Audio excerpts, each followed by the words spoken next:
Bom, boa tarde. Estamos aqui no nosso 7º encontro Desafio da Amazônia, Diálogos sobre a Amazônia na Contemporaneidade, Ateliê de Ideias e Propostas. Esse é o nosso último encontro de 2015 e a gente recebe para conversar com a gente o Beto Veríssimo, pesquisador sênior do Amazon, supervisor das atividades de pesquisa nas áreas de conservação e políticas públicas, elaboração de propostas de pesquisa, orientação acadêmica, representação institucional, redação e edição de artigos científicos. Ele é também consultor ambiental, conselheiro de Meio Ambiente e Sustentabilidade do Programa Amazônia da Natura, membro do Conselho de Sustentabilidade da Companhia Siderúrgica Nacional, conselheiro do Comitê de Sustentabilidade da Vale. Atuou como consultor de instituições multilaterais como o Banco Mundial, a FAO, as Nações Unidas e instituições filantrópicas como a Fundação Ford e a Fundação Avina. Este é um evento que é sediado pelo Instituto de Estudos Avançados da Universidade de São Paulo, em parceria com o Instituto de Energia e Ambiente e com o Instituto de Democracia e Sustentabilidade. Então, a gente vai começar o nosso bate-papo hoje, uma conversa de uns 30, 40 minutos, né, Beto? Depois a gente abre, então, para perguntas e comentários, enfim, da plateia. Obrigada, seja bem-vindo, muito obrigada por ter vindo. Bom bate-papo para a gente essa tarde. Okay, obrigado pelo convite. Eu tenho mais ou menos uns 25 slides, alguns eu acho que eu vou passar mais rápido. Estou assumindo que o público já é bem exposto à agenda da Amazônia, então talvez as questões básicas já são bem conhecidas. Então, vamos lá. Eu vou organizar a minha conversa em 4 blocos: a importância da Amazônia, das florestas tropicais, quais são as questões centrais da Amazônia no nosso tempo, avanços e desafios da última década na questão do combate ao desmatamento e uma visão de futuro, provocar um pouco de debate para vocês sobre algumas visões da Amazônia em 2020 e em 2030.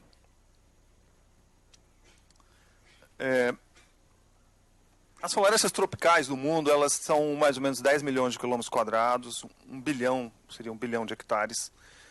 Metade dessas florestas estão na bacia amazônica, não só no lado brasileiro, tem um pedaço da Amazônia que são em outros países. Temos aí a bacia do Congo, na África, Sudeste Asiático, e algumas frações de floresta tropical espalhadas, Filipinas, um pedaço da América Central do que sobrou, a Austrália tem uma pequena fração de floresta tropical. As florestas tropicais foram muito maiores, já chegaram a ocupar quase 3 vezes esse território, então nos últimos 10 mil anos as florestas tropicais têm perdido cobertura, e essa perda de cobertura acelerou, foi muito acelerada nos últimos 50 anos. Então,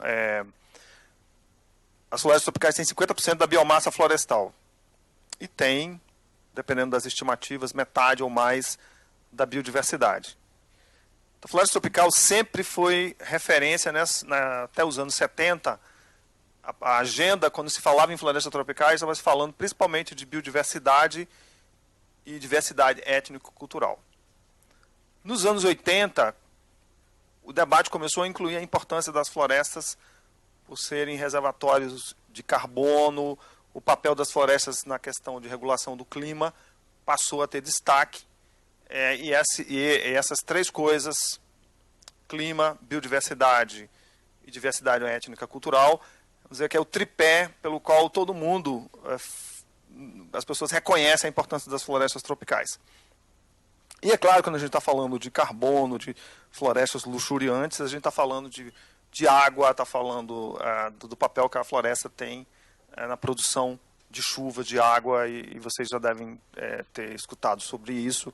Essa é uma área que tem conhecimento científico sendo produzido de numa escala até maior sobre o papel da floresta no clima. Tem um paper que saiu recentemente que coloca que as florestas tropicais têm mais ou menos 1,5 trilhão de árvores acima de 10 centímetros de diâmetro. Desce 1,5 trilhão de árvores, mais ou menos metade está na Panamazônia. É interessante porque há pouco tempo atrás, um ano atrás, a Nature tinha publicado um outro artigo e o número de florestas, o número de árvores acima de 10 centímetros que estava sendo computado para a Panamazônia chegava a 400 bilhões. E agora a gente acrescentou mais 350 bilhões de árvores. Como é que eles fizeram esse estudo? E essa é interessante como a floresta tropical, que é um lugar difícil de estudar. Floresta tropical é muito difícil de estudar. Se você quiser estudar a floresta tropical remotamente, você tem um problema das nuvens que dificulta os satélites capturarem imagens remotas. É claro que os satélites estão cada vez mais sofisticados, etc. Se você for fazer trabalho de campo, você tem o problema da imensidão continental, da infraestrutura precária, da dificuldade de você acessar regiões remotas. Então, eu e Capobianco e outros, quando fizemos o estudo de áreas prioritárias para a conservação da biodiversidade, no ano de 99, lá em Macapá, nós convidamos especialistas de tudo, da área da biodiversidade, os entomólogos, as pessoas especialistas em pássaros e mamíferos, etc. Quando você vai perguntar às pessoas onde estão os centros de endemismo, onde estão a maior densidade de espécies, geralmente estão nos sítios onde eles estudaram. Esses sítios de estudo estão próximos das cidades. Então, Belém aparece com altíssima concentração de biodiversidade, Manaus, obviamente, tem um viés de coleta. E esse é um dos problemas maiores para você estudar em floresta tropical.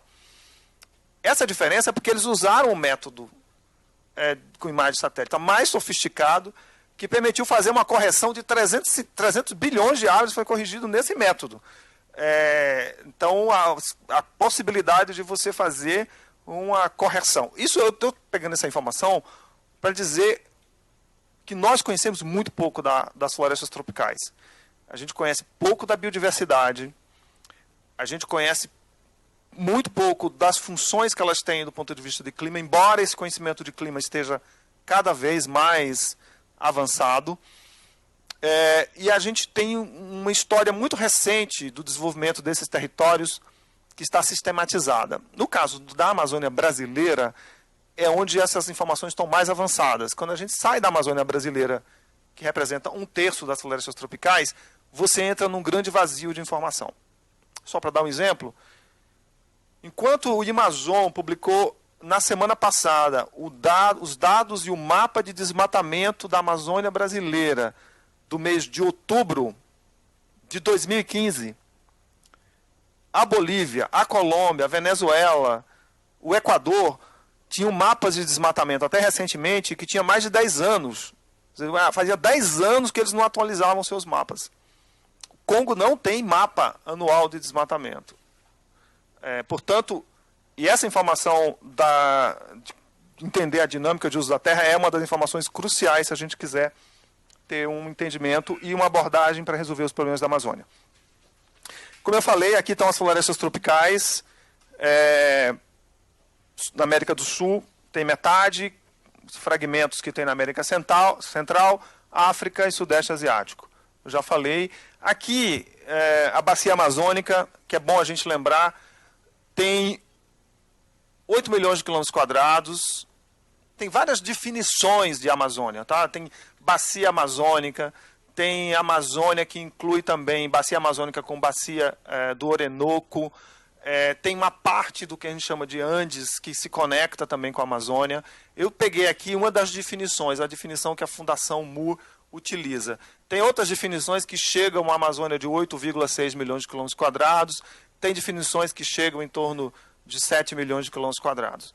De qualquer forma, essa foi que eu adotei, e aqui você tem 33 milhões de habitantes, 24 milhões estão no lado brasileiro. Essas são as atividades principais. Minério é uma atividade que é importante em toda a Amazônia, não só no lado brasileiro. O petróleo, o gás natural é muito importante, principalmente no Equador.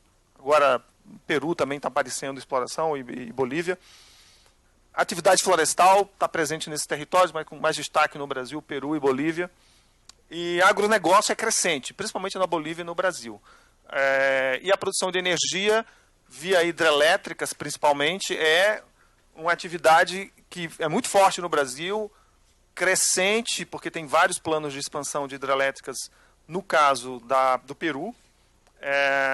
Na Colômbia, onde a gente tem uma situação relativamente boa de cobertura florestal, fruto não de um desejo do governo colombiano de proteger as florestas, mas pelo fato de que tem 4 décadas de conflito com o narcotráfico, e essa região ficou impedida de ser ocupada, de ter infraestrutura. Então a Colômbia, vamos dizer, vai ser testada a governança da Colômbia nos próximos anos, quando o acordo de paz entre as Farc e o governo colombiano se desenha como algo muito próximo de acontecer. O PIB da Panamazônia é em torno de 330 bilhões de dólares. Então, se essa região aqui, que é mais ou menos do tamanho dos Estados Unidos, fosse um território independente, estaria com esse PIB, que é um PIB muito pequeno, considerando o tamanho do território e da sua importância climático, biodiversidade e étnico-cultural. Uma característica muito forte de todas as Amazônias, e a gente tem uma publicação que a gente fez sobre as metas do milênio, a gente pegou para avaliar a situação social na Amazônia venezuelana, colombiana, etc. Todas as Amazônias são as periferias do desenvolvimento dos seus respectivos países. A Amazônia colombiana é a parte mais pobre da Colômbia. A venezuelana, mais pobre da Venezuela. A peruana, a brasileira. Então tem algo comum nesse território. A gente vai voltar um pouquinho depois sobre isso. Aqui, vamos focar mais a nossa conversa daqui para frente na Amazônia brasileira. Aqui adotamos o conceito de Amazônia Legal. 5 milhões de quilômetros quadrados. Aqui em verde são as florestas, as diversas formações florestais. A Amazônia é muito mais complexa. A gente tem floresta densa de terra firme, tem florestas abertas de terra firme, tem florestas de várzea. E dentro de cada uma dessas grandes categorias tem outras subdivisões de tipologia florestal. As áreas meio cinza aqui são as áreas desmatadas. O efeito cinza dilui o impacto. Se a gente tivesse usado vermelho aqui, parecia bem maior. E as áreas em amarelo, elas são cerrado. Por que eu destaquei aqui? Porque quando se usa o conceito de Amazônia Legal, ele tem uma vantagem porque as estatísticas estão organizadas, as estatísticas socioeconômicas estão organizadas na escala de estados e municípios. E eles realmente preenchem muito bem essa configuração aqui. Se eu estivesse usando o bioma Amazônia, eu vou ter um limite de 4 milhões de quilômetros quadrados, e o bioma aí não respeita esses limites. De um lado é bom, porque a biologia realmente não deve respeitar limite geopolítico, mas os dados estatísticos não são difíceis, porque tem municípios que são cortados pela metade. Então, para efeito de análise socioeconômica, você precisa usar o conceito de Amazônia Legal. Agora, o conceito de Amazônia Legal, ele cria algumas confusões. Uma das confusões, por exemplo, está relacionada à ideia de que o potencial agrícola do Cerrado amazônico muitas vezes é entendido como o potencial que pode ser realizado também nas áreas de floresta, que são as áreas em verde. Na época do governo Sarney, ou do ministro Sarney Filho, como ministro do governo Fernando Henrique Cardoso, eu lembro de receber uma ligação da Maria Alegrete, secretária da Amazônia Legal, 7 horas da noite, falando, olha, tem a proposta do Moacir Miqueleto de reduzir o código limite de reserva legal da Amazônia de 80% para 50%, então uma alteração no Código Florestal. E queria saber se você poderia produzir em 1 hora uma nota técnica, porque amanhã de manhã a gente vai ter uma reunião com o Pedro Parente, o Ministério do Meio Ambiente precisa ter um posicionamento contra a posição do Ministério da Agricultura, que é a favor de rever isso aqui. E aí, em 1 hora, eu tive que escrever uma nota, mandei, que depois acabou sendo uma nota que foi importante para o debate. E o primeiro ponto que eu falei é o seguinte: você não pode assumir que o desempenho agronômico nas áreas de cerrado possa ser extrapolado para as florestas tropicais úmidas. E a confusão era gerada na ideia de que aquele sucesso de produtividade, de rentabilidade do agronegócio, principalmente em soja, nas regiões de floresta de transição ou de cerrado, pudesse ser levado para as regiões úmidas da Amazônia. A gente tinha acabado de publicar um artigo com o Banco Mundial que mostrava que, na medida que se aumenta a quantidade de chuva, diminui a rentabilidade da agropecuária. Eu sou agrônomo de formação. A agricultura não gosta de chuvas excessivas. A agricultura gosta de clima temperado, de preferência mediterrâneo, com período seco extremamente definido e período chuvoso curto, e não pode ser torrencial. Então, a gente usou essa informação dizendo que, número 1, nem toda a Amazônia tinha aptidão agrícola. De fato, boa parte não tinha. Tinha aptidão florestal. a floresta não era um vazio econômico, tinha atividades econômicas na floresta. E, portanto, o Brasil... E terceiro, tinha várias áreas já abertas que estavam desmatadas e não estavam ocupadas. Aqueles 3 argumentos recheados de tabelas e mapas foi o argumento que, na época, o ministro Pedro Parente, no debate com o Ministério os representantes do Ministério da Agricultura, falou. Eles falaram que a ideia era expandir, não tinham argumentos organizados, pelo menos, na hora. E o Ministério do Meio Ambiente apresentou esses argumentos e o ministro Pedro Parente falou: o Ministério da Agricultura tem razão, o Ministério do Meio Ambiente tem razão, porque, de fato, esses são os argumentos que... Mas ajuda a gente a entender, às vezes, o conceito Amazônia Legal atrapalha, se a gente não tiver cuidado na forma como a gente está tratando. Eu acho que tem 4 questões que têm atravessado a Amazônia nos últimos 50 anos. Vocês conhecem muito bem, eu vou só lembrar, porque depois a gente vai voltar a falar sobre isso. Primeiro, a dinâmica de ocupação da Amazônia é baseada no que a gente chama de boom colapso. O que é isso? Basicamente você tem uma frente avançada de grileiros que ocupam florestas públicas. E ocupavam de maneira muito forte isso até o PP Sedan, que a gente vai falar daqui a pouco sobre ele. Ocupam essas áreas, grilam extensas áreas devolutas de floresta, extraem madeira de maneira predatória. A madeira é muito lucrativa, ela financia o processo de ocupação. Esses municípios começam do nada, surgem municípios na Amazônia. A economia desses municípios duram 12, 16 anos, baseadas nessa combinação de apropriação indevida de floresta pública, extração ilegal de madeira, desmatamento, pecuária extensiva. Essa sequência leva à exaustão dos recursos naturais. A pecuária extensiva no padrão amazônico é uma pecuária que leva esse ciclo do boom porque num certo momento a economia daquele município está realmente bamburrando. As pessoas estão, ou pelo menos uma parte das pessoas está se apropriando bastante. No momento em que ela entra em colapso, a renda do município entra em colapso, os empregos entram em colapso e, obviamente, os recursos naturais entram em colapso. E aí esse processo se repete. Aquele mesmo segmento migra para uma nova fronteira, invade uma nova floresta. Então, do ponto de vista do país, é uma equação terrível, porque essa atividade não gera riqueza suficiente que compense a destruição dos recursos naturais. De fato, no início dos anos 70, a Amazônia tinha mais ou menos uma participação, Amazônia Legal, daqui para frente eu vou estar me referindo sempre à Amazônia Legal, em torno de 8% do PIB. Hoje, os últimos números do PIB mostram também que a Amazônia tem um PIB similar ao que tinha nos anos 70 em termos relativos. Com zona franca, com agronegócio, com hidrelétricas, com mineração. Representando 60% do território, a participação da Amazônia na economia nacional é muito pequena.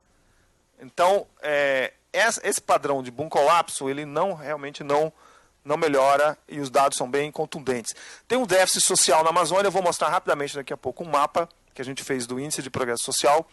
A gente sabia que o IDH da Amazônia sempre foi mais baixo, sabia que toda vez que a gente pegava algum indicador social da Amazônia, ele estava muito abaixo da média brasileira, estava abaixo, inclusive, da região Nordeste, que a Amazônia já tinha cidades muito violentas, principalmente as regiões onde tinha o boom colapso, ou seja, regiões onde os recursos naturais estavam sendo disputados. Mas a gente não tinha feito um mapeamento amplo disso, e o trabalho que a gente fez do IPS deu para a gente uma radiografia mais ampla. Existe um tema da Amazônia que já foi bem pior, mas continua presente, que é a insegurança fundiária. A gente estima hoje que da Amazônia Legal, aproximadamente 20% da Amazônia Legal, em torno de 1 milhão de quilômetros quadrados, ainda são áreas com insegurança fundiária. Boa parte dessas áreas ainda são florestas devolutas que deveriam ser destinadas preferencialmente para unidades de conservação. O Brasil vinha fazendo esse trabalho de destinar florestas devolutas para a unidade de conservação, mas esse trabalho foi interrompido em 2008. De lá para cá a gente não avançou. E, obviamente, se a gente está falando de uma mudança do padrão da ocupação da Amazônia, que hoje é muito baseada em desmatamento, em atividades de baixo valor agregado, com déficit social, com insegurança fundiária, essa transição da Amazônia não vai ser feita com pouco dinheiro.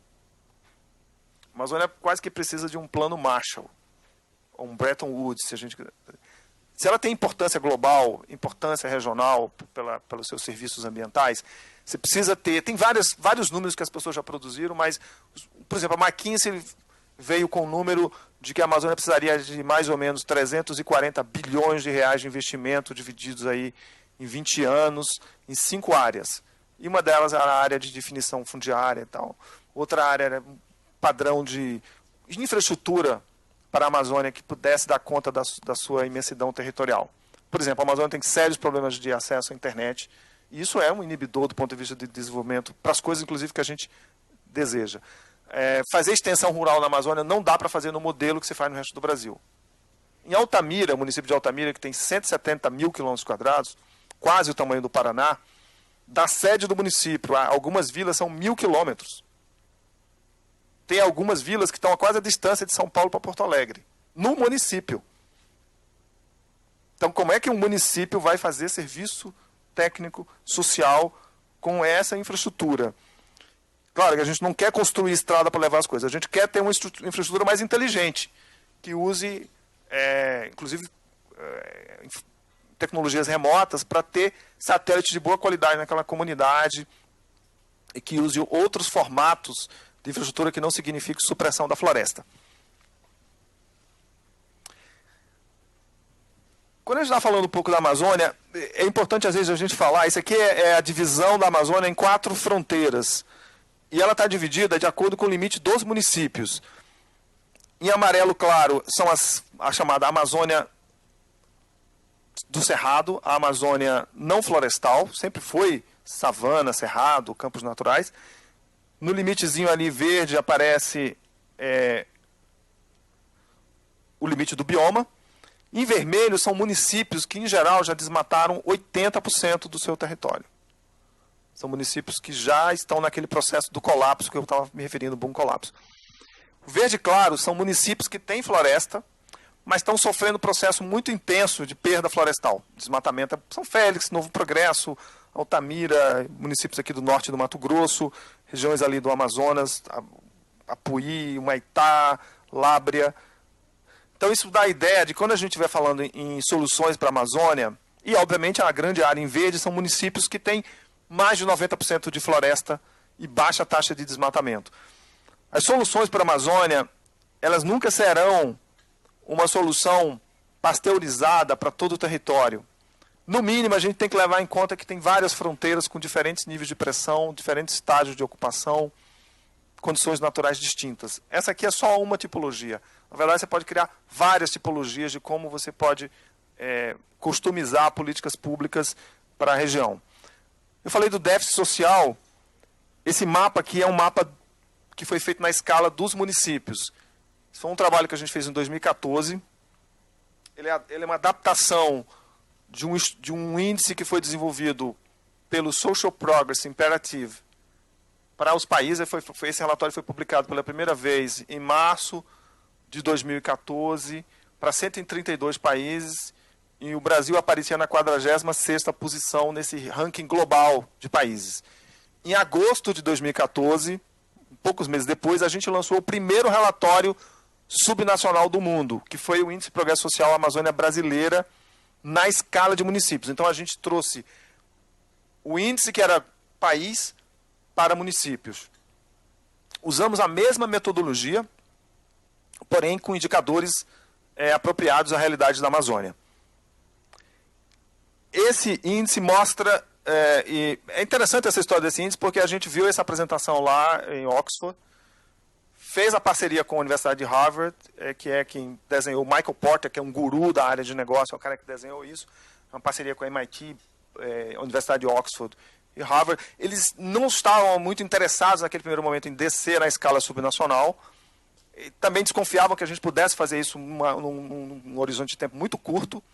E isso foi feito por 3 pessoas, uma pessoa de dedicação tempo integral, uma pessoa que agora está fazendo mestrado na Alemanha, um estatístico no nível de graduação, eu dedicando 10% do meu tempo, e 2 colaboradores, com dados secundários. Tudo isso. Isso foi feito em 5 meses, e a gente fez o relatório e também fez um site que permite você navegar isso. Então, por que permite? Porque o Brasil, quer dizer, trabalhamos com dados secundários. Quando você organiza o dado secundário e você tem uma boa estrutura de análise, que é o Índice de Progresso Social permitiu, foi muito fácil a gente fazer isso. Então a gente estava determinado a fazer isso até agosto, porque tinha um calendário político. A gente queria trazer o debate da Amazônia para o calendário político nacional. E a gente sabe que o Brasil é sensível ao debate social. A gente queria mostrar, a nossa hipótese se confirmou, de que a Amazônia tinha um déficit social muito grave em relação ao resto do Brasil. Então, nesse relatório, se a Amazônia brasileira, a Amazônia legal, fosse um país independente, estaria na 94ª posição do ranking global, enquanto que o Brasil estaria na 46ª. Na verdade, quer dizer, a Amazônia está muito abaixo, está ao lado do Azerbaijão nos índices de progresso social no mundo. E esse diagnóstico ele vai no detalhe. São 43 indicadores que são agrupados em vários componentes. Por exemplo, nutrição e cuidados médicos básicos. Aqui a média do Brasil, a nota do Brasil é 80. Essa é uma nota que vai de 0 a 100. Amazônia é 72. Saneamento, água e saneamento, o Brasil é 74. A Amazônia está com a nota pela metade, 35. E por aí vai. Acesso à informação e comunicação. O Brasil está a 63,44. A Amazônia está a 53. Aqui fala, por exemplo, de fato, acesso à banda larga, internet. Aqui a gente está falando saúde e bem-estar. Em poucos indicadores a Amazônia está ligeiramente... O único indicador que a Amazônia está ligeiramente melhor do que o Brasil é aqui e no índice de segurança. No índice global do IPS, o Brasil está na 122ª posição no componente de segurança pessoal. O Brasil só perde em segurança pessoal para países que estão em guerra. É vergonhoso. Claro, a Amazônia não está tão ruim quanto o Brasil, mas é o único índice que a Amazônia se destaca em relação ao Brasil. O que chama muita atenção no índice global do IPS é a questão da violência no Brasil. Esse índice ele está completamente fora da curva dos indicadores sociais do Brasil. O Brasil, ao longo do tempo, melhora em todos os indicadores sociais. Todos. Saneamento, água, comunicação. Todos esses aqui. Acesso à educação superior, o Brasil melhorou. Todos os 12 componentes o Brasil vem melhorando nos últimos 20 anos, a despeito de mudança de governo e tal. O único indicador, o único componente que o Brasil piora sistematicamente é o componente de segurança. Esse merece realmente, mas não é o objetivo da minha palestra, minha conversa, uma reflexão forte da academia, para entender o que está por trás realmente desse descolamento da questão de segurança no Brasil. E a segurança aqui é expressa em 3 indicadores. Mortalidade, número de mortes por 100 mil habitantes, número de mortes de jovens por 100 mil habitantes, que é alarmante no Brasil, e o número de mortes por acidente de trânsito, e aí o dado principal é a questão de motocicleta, acidente de trânsito, ligado à moto. 75% dos acidentes na Amazônia ligados, mortes no trânsito na Amazônia, são mortes devido à colisão de veículo com motocicleta, atropelamento, tudo ligado à questão de motocicleta. Se você tratasse esse problema, você já reduzia bastante o indicador de violência no trânsito. Mas eu não vou me alongar muito. Esse relatório está disponível, eu até trouxe uma cópia aqui. Existe agora uma ideia do IDS, o Amazon e outros parceiros fazer isso para todos os municípios do Brasil. A gente fazer para os 5 mil e tantos municípios. Eu acho que é uma ferramenta incrível. Aliás, para cada um desses indicadores aqui, dos componentes, a gente tem de fato um conjunto de indicadores. Então, em vez de eu ter apenas o IDH, que me dá de fato 3 indicadores, porque é renda, longevidade e educação, eu tenho aqui no IPS 43 indicadores, que são agrupados em 12 componentes. A minha capacidade de enxergar e de ter um diagnóstico com maior acuidade é muito mais sofisticada com essa ferramenta. Então, eu queria falar um pouquinho dos avanços no combate ao desmatamento. O segundo, falamos da importância da Amazônia, dos problemas da Amazônia, problemas social, problemas do desmatamento e o problema ligado ao que eu chamo de déficit social. Desmatamento é o que em inglês eles chamam de wicked problem. Realmente é uma questão extremamente multifacetada, complexa, do qual, quando eu fui estudar a Amazônia, os acadêmicos da época diziam o seguinte: comecei minha carreira na Amazônia nos anos 80. O Brasil, nos anos 80, parou de financiar o desmatamento da Amazônia em larga escala. Só para lembrar uma breve história econômica da Amazônia. A Amazônia tem 15 mil anos de ocupação humana. A Amazônia, como a gente conhece hoje, do ponto de vista de floresta, tem pelo menos 2 milhões de anos. A nossa espécie chegou aqui há mais ou menos 15 mil anos, e até o final do século XV, os povos indígenas ocuparam esse território panamazônico. Estima-se que a população possa ter ficado em torno de 5 a 8 milhões de povos indígenas que habitavam a Panamazônia, uma população muito maior do que muitos antropólogos estimavam há 2 décadas atrás. E ao longo desse processo de 15 mil anos, a Amazônia desenvolveu talvez três coisas importantes. Descobriu uma floresta que tem forte influência antropogênica, que é uma floresta que pode ser manejada, que pode ser alterada. Os povos indígenas fizeram agricultura, em alguns casos, agricultura sofisticadas. Os índios manipularam os solos. Tem uma estimativa de que os solos de terra preta de índio equivalem a 500 mil quilômetros quadrados distribuídos na Amazônia. Isso é o tamanho da França, de solos férteis, que foram solos antropogênicos. Então, essa nossa história, que vai pré-colombiana, e depois com a chegada dos portugueses, espanhóis, etc., que ocupam esse território, até os anos 50, portanto, 40, 60, 50 anos atrás, 60 anos atrás, a Amazônia foi extrativista. Durante esse longo período, o desmatamento na Amazônia, se a gente fosse medir nos anos 60, era menos de 1% do território. Porque aí, com a presença humana, você tinha cidades, você teve uma colonização na região Bragantina e tal. O desmatamento seria imperceptível, porque ele estava tão distribuído em torno das cidades, que ao longo dessa grande trajetória, o desmatamento realmente era muito pequeno. A partir dos anos 60, o Brasil começa um experimento de desenvolvimento baseado na ideia de que a floresta não tem valor, de que eu preciso financiar a destruição dessa floresta, pagava-se para desmatar, para colocar um outro padrão de desenvolvimento que seria baseado no agronegócio, mas principalmente na pecuária, na mineração. O tripé era esse: pata do boi, projetos minerais, aí vem o projeto Carajás, e hidrelétricas para garantir o suprimento de energia do Brasil. Aí vem Tucuruí e outras hidrelétricas na sequência, e infraestruturas para viabilizar essas 3 coisas. A principal infraestrutura eram as estradas, e a Transamazônica veio nesse delírio do que deveria ser a Amazônia. Mas esse era o nível de formulação que se tinha sobre a Amazônia. Só para lembrar, a Amazônia era muito desconhecida naquela época. Eu acho que parte do erro, os militares, temos enormes críticas aos militares, mas os militares não queriam jogar dinheiro fora. Eles acreditavam que aquele paradigma de desenvolvimento era o paradigma correto. Então, foi a falta de informação, a falta de entendimento, a falta de conhecimento do Brasil sobre a Amazônia que permitiu os militares elaborarem um projeto, permitiu que grande parte da sociedade brasileira apoiou aquela trajetória. Até que, no final, em meados dos anos 80, a crise daquele modelo, quer dizer, o desmatamento, começou a ocupar as manchetes dos jornais, os projetos de desenvolvimento com base na pecuária e na agricultura estavam fracassando, o Brasil estava entrando numa crise fiscal, e o Brasil, no 1988, que é sacramentado no programa Nossa Natureza, foi um programa do governo Sarney, em resposta a um questionamento profundo já da comunidade internacional, e cada vez mais também de segmentos da sociedade brasileira, de que nós estávamos destruindo a Amazônia, e aí, em 88, é um ano emblemático. A morte de Chico Mendes, tem a primeira tentativa de fazer Belo Monte, era um outro projeto, teve uma reunião convocada pelos povos indígenas do Xingu, o Sting esteve presente. Era um ano muito conturbado na Amazônia, um ano de muitas tensões.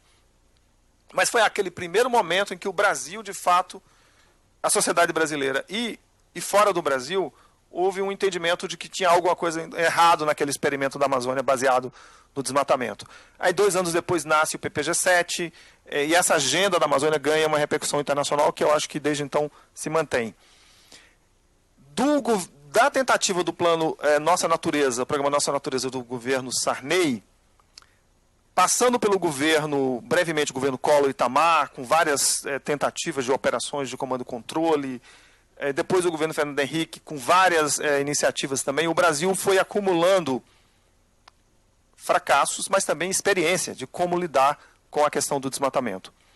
Até que em 2004, já no governo do presidente Lula e que a ministra Marina era do Meio Ambiente e que o Capobianco, que está aqui, era, no primeiro momento, secretário de Biodiversidade e Floresta e depois secretário executivo do Ministério, nós tínhamos acumulado na sociedade civil, nas instituições de pesquisa, nos movimentos sociais e também muita gente da área do governo, gestores públicos, um conhecimento empírico, eu diria mais empírico, de como abordar o assunto. E uma das primeiras questões que ficaram claras no desenho do PP-Sedan, que é lançado em 2004, 2003 o governo Lula ainda convive com o desmatamento anterior, que vem do final do governo Fernando Henrique, que era de 23, 24 mil. No ano seguinte, já em 2004, já na conta do governo novo, o desmatamento sobe para 27 mil quilômetros quadrados. E naquele momento o governo lança a mão de um programa que, na minha leitura, aprendeu muito com os fracassos passados e lança algumas estratégias, que eu resumiria em 3 estratégias que se mostraram bem efetivas. Número 1, ampliar drasticamente a transparência sobre as informações do desmatamento. Era caixa preta, o dado do desmatamento, a imagem de satélite. Até 2003 nós não tínhamos essa imagem. O Brasil publicava a estatística do desmatamento, mas não tinha a imagem pelo qual você poderia, de fato... E aí o Brasil passa a ter essas imagens disponíveis para a sociedade se debruça sobre essas dados e produz análises originais e o governo... e debate com o governo vai aprimorando. Então, esse processo que continua até hoje. Por isso que eu falei, a gente acabou de publicar o dado de desmatamento de outubro de 2015. No ano de 2004, o Brasil não publicava dados já fazia 7 anos. Não tinha mapa, tinha estatística. O governo divulgava o número do desmatamento, a gente não sabia onde ele tinha acontecido. Então, esse processo foi muito importante. O segundo, tinha muitas florestas devolutas sob ameaça na Amazônia. E havia um acúmulo de informação de onde deveriam ser criadas áreas protegidas. O governo, a partir daí então, o governo federal, mas também os governos estaduais, numa conjunção favorável de contexto, cria nesse período de 2003, mas principalmente de 2004 a 2006, cria uma unidade de conservação maior do que a França, num período de literalmente 3 anos, porque em 2003 a gente não criou nada, estava meio que preparando. E houve uma melhoria muito substantiva no processo de comando e controle, porque as operações agora do IBAMA não era só para lavar a multa, ela apreendia trator, apreendia animais, infligia uma penalidade econômica ao infrator. Teve um avanço muito grande na questão de combate à grilagem, acho que o CCIR é um bom exemplo, tinha uma máquina que operava a grilagem na Amazônia que começou a ser desmontada. Bom, isso explica por que em 2004 a gente chegou a 27 mil quilômetros quadrados, quando o plano saiu. Eu lembro de uma matéria da Folha de São Paulo, eu estava acompanhando de perto o plano, ajudando na elaboração também, e eu via que o plano tinha elementos novos. Mas o repórter, que era Marcelo Leite, perguntou, mas olha, o governo já lançou tantos programas para a Amazônia, você não acha que isso é um café requentado, que não vai dar em nada? Eu falei, olha, eu acho que pela primeira vez o governo está lançando de fato um programa que tem elementos que, se colocados em operação, tem grande chance de reduzir o desmatamento. Mas, em 2004, se eu estivesse falando aqui na USP de que o Brasil iria reduzir o desmatamento em 80% nos próximos 10 anos, ia sair de 27 mil para algo em torno de 5 mil no último triênio, ninguém acreditaria que seria possível. E foi possível. E esses elementos que eu discorri aqui rapidamente, depois a gente pode voltar, eles foram fundamentais. O problema é que a partir de 2012, o desmatamento, na minha opinião, entrou numa zona agora estacionou nos 5 mil quilômetros quadrados. Não sobe muito mais e não cai. E, de certa maneira, a retórica do governo federal tem sido olhar para trás e dizer, nós estávamos com 27, agora estamos com 5. Ao invés de olhar para frente e falar, nós estamos com 5 e queremos chegar perto de 0. Essa agenda tem que mudar. O Brasil já desmatou demais. Então, na verdade, a gente falar em desmatamento zero no horizonte de 2020, 2025, 2030, é a agenda, é a nossa agenda agora. Em 2004, a gente queria reduzir drasticamente o desmatamento. Agora a gente sabe que foi possível reduzir. E sabe que é possível ser mais ousado em relação a um horizonte de desmatamento zero. Tem muitos caminhos pela frente, desafio tem. Mas essa é uma trajetória que vai inspirar vários compromissos e avanços. Aqui, rapidamente, só para dizer as áreas protegidas. Em amarelo são as terras indígenas, em verde claro são as unidades estaduais, e em verde escuro são as unidades de conservação federais.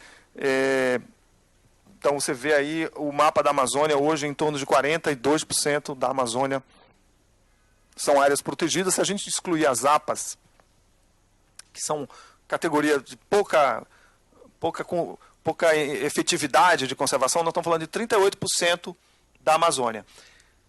Nós saímos de 29% da área protegida em 2003 para hoje 38% de áreas protegidas efetivamente. Isso foi um ganho extraordinário que o Brasil precisa celebrar e aprender que isso foi possível. Vários momentos o Brasil usou, inclusive a estratégia de criação de unidade de conservação, para barrar futuros desmatamentos, porque a criação do complexo na Terra do Meio foi exatamente para vacinar aquela área contra uma expansão crescente da grilagem que estava indo para aquele lugar. Aqui, eu coloquei isso aqui porque começou a aparecer iniciativas subnacionais. Em 2008, o governo lançou um segundo conjunto de medidas de combate ao desmatamento. E esse conjunto de medidas incluía colocar municípios na lista politicamente correto, hoje, sei lá, é vermelho, né? Mas na época a gente chamava de lista negra, mas agora o pessoal está dando outra cor para essa lista. E eram 36 municípios que, a partir daí, teriam suas atividades econômicas restritas, porque não poderiam ter acesso a crédito, ficavam no olho do furacão, começaram a receber Polícia Federal e IBAMA com mais frequência. Um desses municípios, que era Paragominas, que era um campeão de desmatamento, o prefeito, em 2008, falou, olha, vamos mudar a nossa história, e eles fizeram um grande pacto no município para a redução do desmatamento, e conseguiram. E depois essa ideia de Paragominas ganhou escala e virou um programa chamado Municípios Verdes no Pará, que já em 2011 começa com 91 municípios, hoje tem 107 municípios, começou em Paragominas, na verdade, em 98, com um município, em 2008, e hoje tem 107 municípios, que é uma iniciativa que envolve parceiros locais, compromissos locais no combate ao desmatamento. Um dos compromissos que aparece, na minha opinião, derivado daquela iniciativa de 2008, é que ela catalisou o cadastro ambiental rural. Por quê? Eu não sei, Capô, se era intencional isso, mas a questão é, no momento em que você... Era intencional no sentido que o município, para sair, precisava ter 80% do seu cadastro, suas áreas cadastradas. Mas isso não aconteceu só nos municípios que estavam sob embargo. Aconteceu nos outros municípios também. Por quê? O setor produtivo, a área de demanda de produtos da Amazônia começou a exigir também que o produto tivesse uma origem. E essa origem tinha que estar calçada num polígono, num território. Ora, antes disso, a Amazônia era um grande vazio. Você sabia o desmatamento, em 2004 a gente descobria agora onde ele acontecia, tinha as coordenadas geográficas. Só que eu não sabia quem estava lá. Não sabia quem era o CPF que estava por trás. O cadastro ambiental rural, ele permite você dar a poligonal, e permite que eu cruze a informação com a poligonal. Aqui o dado interessante, em 2009 o Pará tinha menos de 600 polígonos de cadastro ambiental rural, hoje o Pará está chegando a 160 mil polígonos de cadastro ambiental rural, que é um proxy do número de propriedades rurais que tem no Estado. Digo um proxy porque nem tudo isso necessariamente vai ser legalizado como tal. Mas agora, cerca de 70% do território do Pará tem polígono. Eu sei exatamente quem está por trás, e isso ajuda muito no combate ao desmatamento. Só para pegar aqui o município de Paragominas, a área em Rósio, que nem aparece aqui, ali em lilás são os assentamentos, amarelo é uma terra indígena, verde são as áreas de floresta, branco as áreas desmatadas. Paragominas é um município pequeno e que tem o tamanho do estado de Sergipe. 20 mil quilômetros quadrados. Aqui começa Paragominas em 2008, começa a aparecer as áreas de cadastro ambiental rural, ela vai seguindo. Vocês têm o cadastro ambiental saindo de nada e rapidamente ocupando, hoje, cerca de 90% do território que deve ser cadastrado. os assentamentos eles têm um sistema à parte e as áreas indígenas não precisam ter cadastro. Uma coisa importante que a gente aprendeu no trabalho do combate ao desmatamento, na agenda, é que você tem que dialogar com os diferentes. Inclusive com aqueles que muita gente tipifica como a turma os desmatadores, a turma do mal. Então, você tem que conversar com os pecuaristas, os produtores de soja, os mineradores, os garimpeiros, todos eles. Se você não colocar eles na conversa e pactuar com eles, você não realiza esses avanços na Amazônia. Belém está a 1.700 quilômetros do município de Faro, que a gente trabalha. Faro, os habitantes de Faro consideram Belém uma miragem. Brasília está fora do sistema solar já. É outro mundo.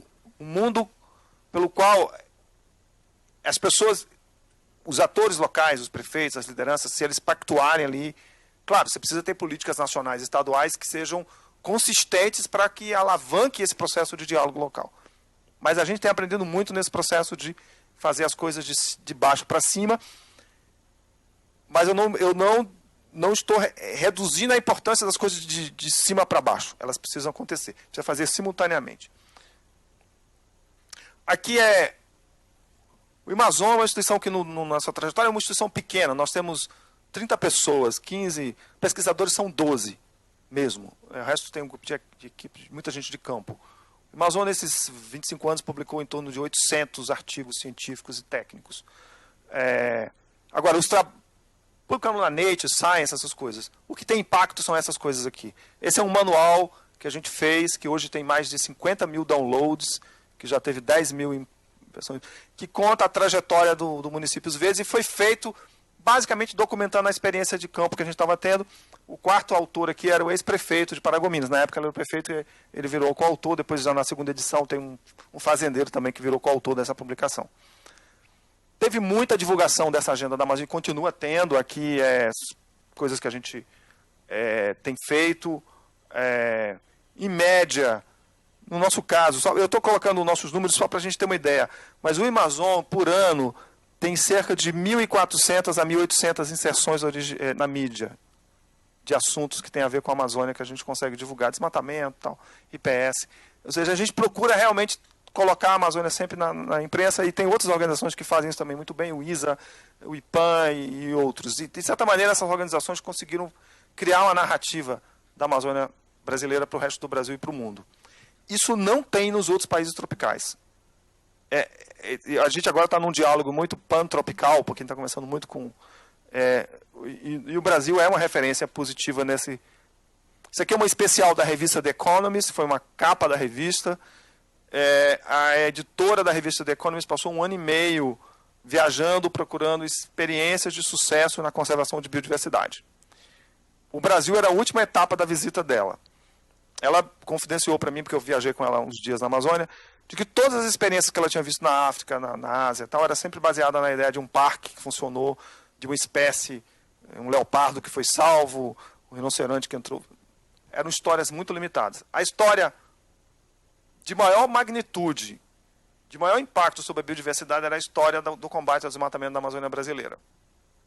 E isso virou, de fato, na matéria, no especial de 10 páginas, 4 páginas são dedicadas à experiência que eu contei para vocês, que teve, sei lá, uns milhares de coautores, porque isso é uma experiência coletiva, que ela fala árvores do conhecimento, Tree of Knowledge.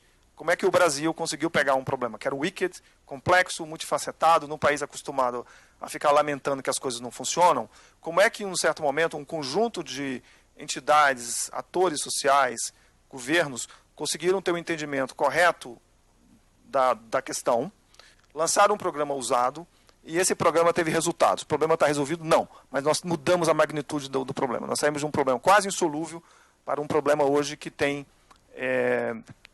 do qual o desmatamento caiu 80%. A Amazônia no futuro, eu vejo 4 agendas que são importantes, que estão já no debate. O desmatamento zero é a agenda fundamental, porque nós já desmatamos mais de 3 vezes o tamanho do território do Estado de São Paulo. Só a Amazônia brasileira. E quase uma área do tamanho do Estado de São Paulo está subaproveitada, subutilizada, abandonada.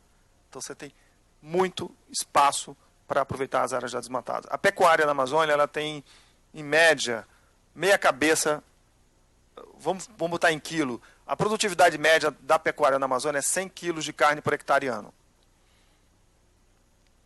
Fazendas em Paragominas, São Félix, em outros, lá em Alta Floresta, que estão adotando melhorias, nada de revolução tecnológica, não estão fazendo nenhum melhoramento genético no gado, não tem um capim que foi super desenvolvido pela Embrapa, não.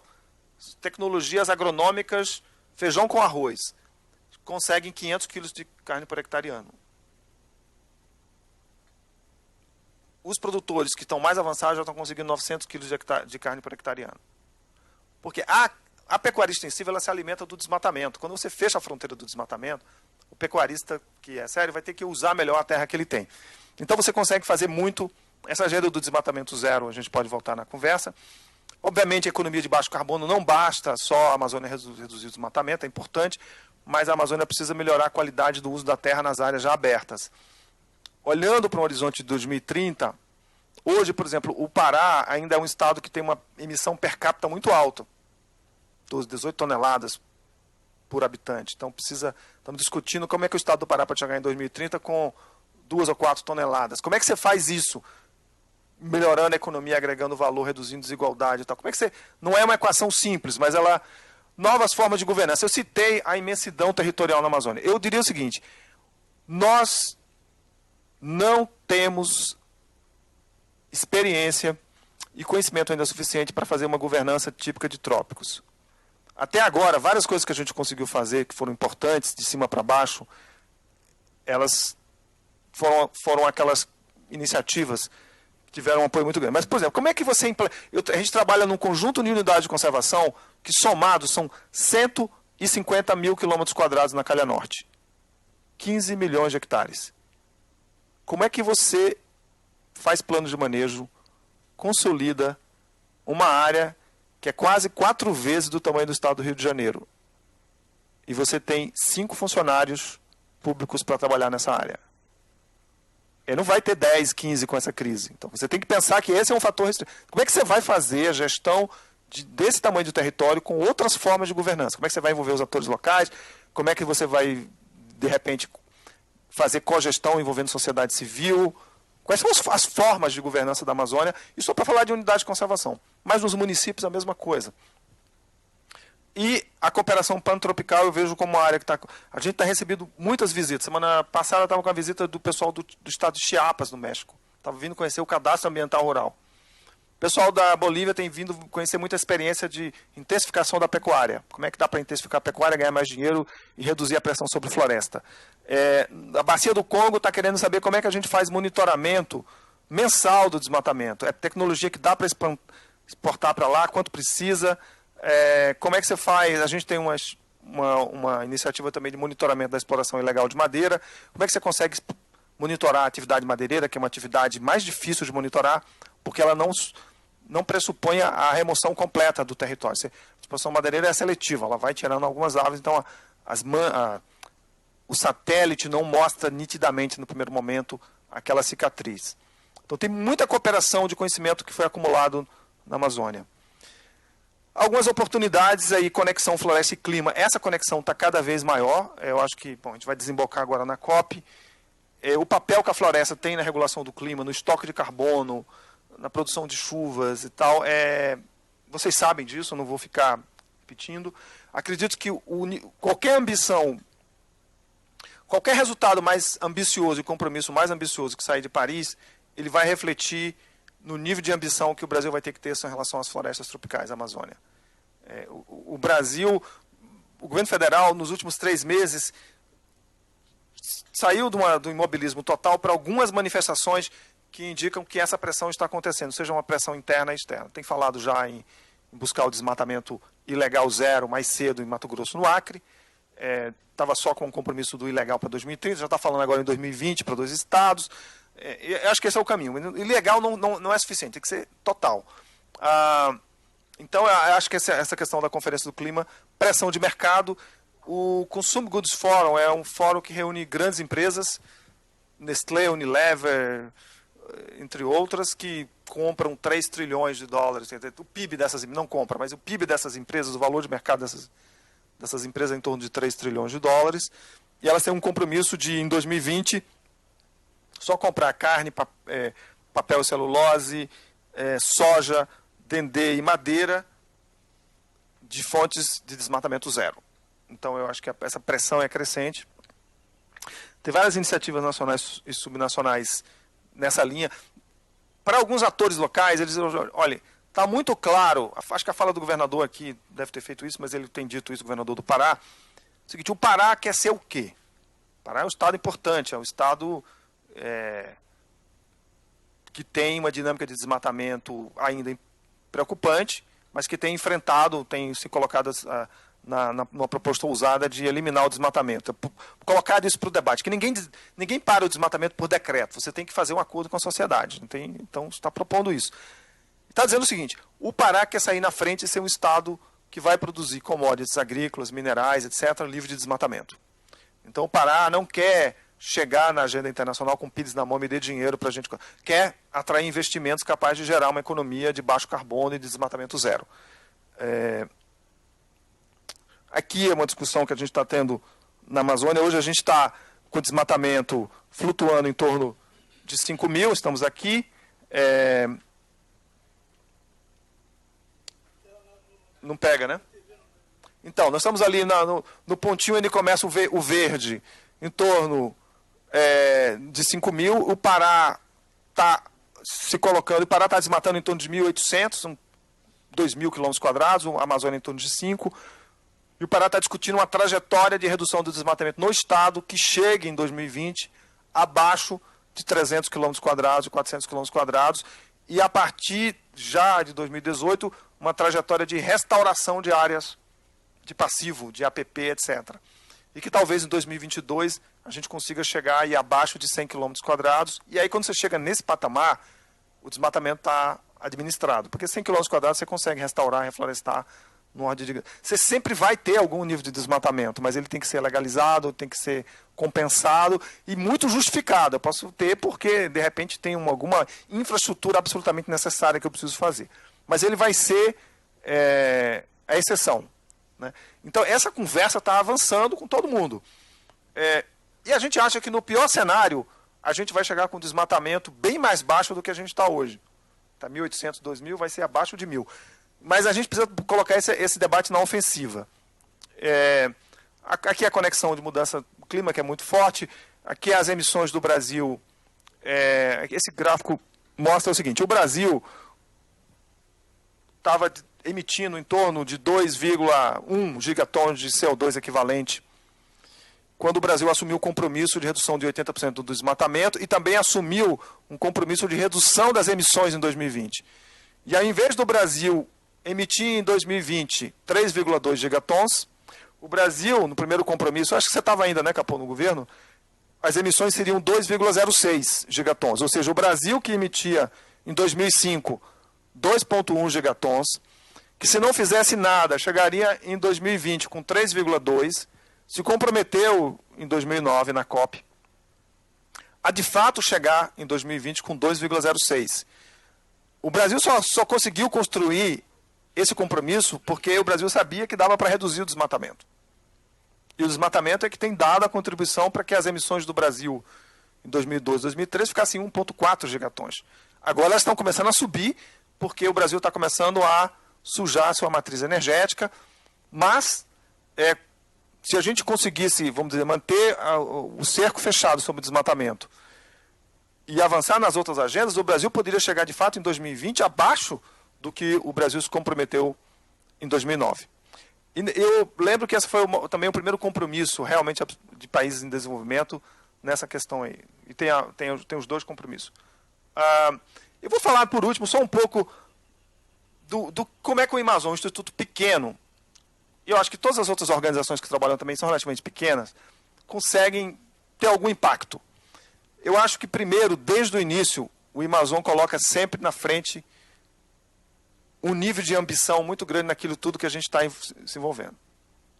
É claro que quando você coloca muita ambição, você pode ter certeza que você fica inquieto todo dia. Você sai da zona de conforto diariamente. A escala sempre foi, quer dizer, tem uma escala amazônica, a escala é sempre uma escala maior e uma visão de longo prazo. Segundo, a gente não é uma instituição acadêmica, e nem de elaboração de teorias. Não tenho nenhum problema com academia nem com teorias, acho que são, mas a gente tem uma abordagem empírica. A Amazônia ensinou muito que você tem que, de fato, tudo que eu já li de teoria que se aplica, que era tentando explicar a Amazônia, não se aplica. Então, o que a gente conseguiu fazer foi tentativa e erro. Poder da informação é muito grande. A informação depende da forma como você apresenta a informação. Ela simplesmente, num paper, ela tem muito pouco impacto, além da academia. E, às vezes, a informação tem que estar disponível naquela ligação que a Maria Alegrete faz 7 horas da noite, precisa entregar ao ministro Sarney Filho às 8h30, e até brinquei, mas por que você não pediu para o pessoal da Unicamp, que tem um pessoal muito... Não, pediram 6 meses para fazer isso. Para fazer uma nota técnica, que eu precisava fazer uma nota... Eu preciso disso em 1 hora. Você pode fazer um negócio que seja impreciso, mas de alto valor em 1 hora? No mundo acadêmico, você faz isso?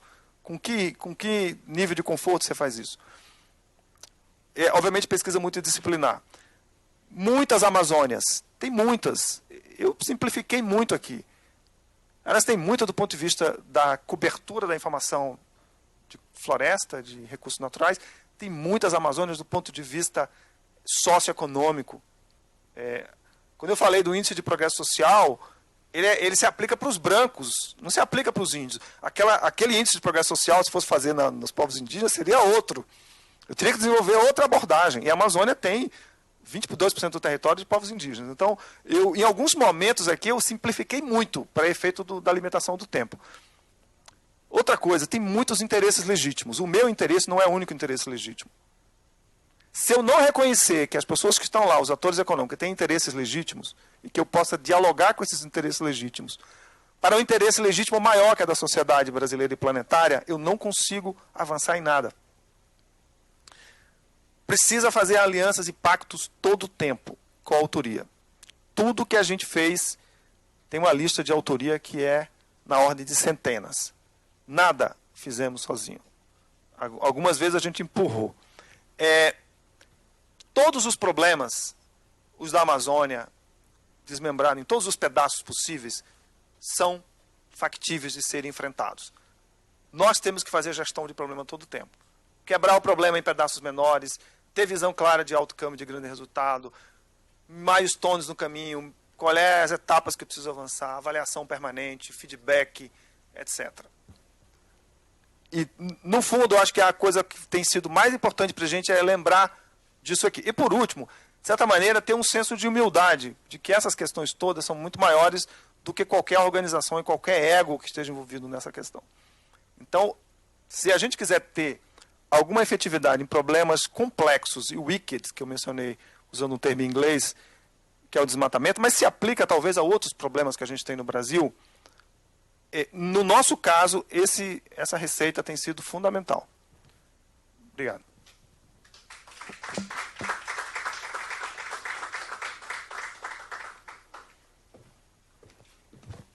Beto, obrigada. Curioso que a sua apresentação faz uma amarração de tudo que a gente viu no ano, de uma maneira bem objetiva e coerente com tudo que a gente veio discutindo desde o primeiro dia que a gente abriu esse ciclo de debates.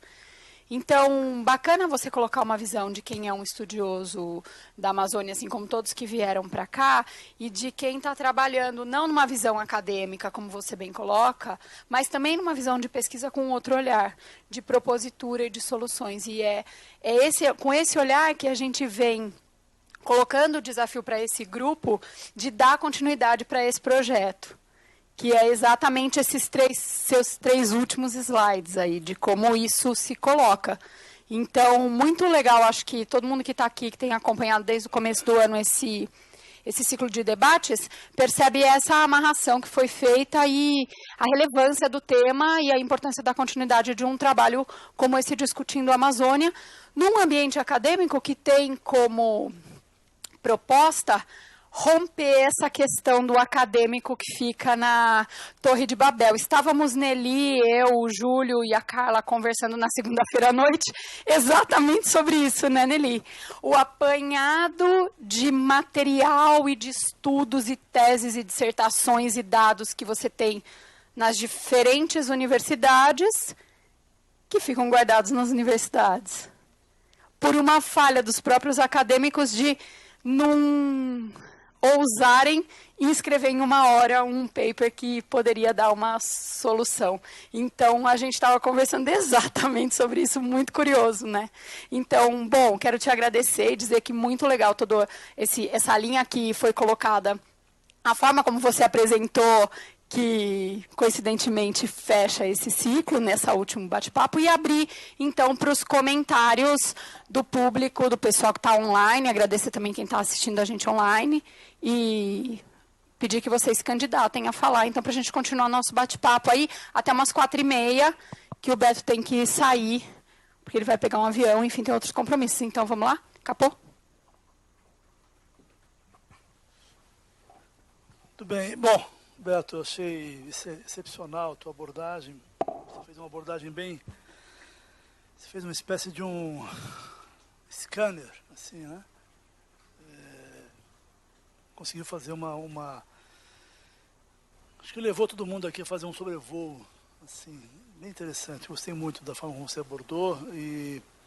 Mas uma questão que eu queria destacar,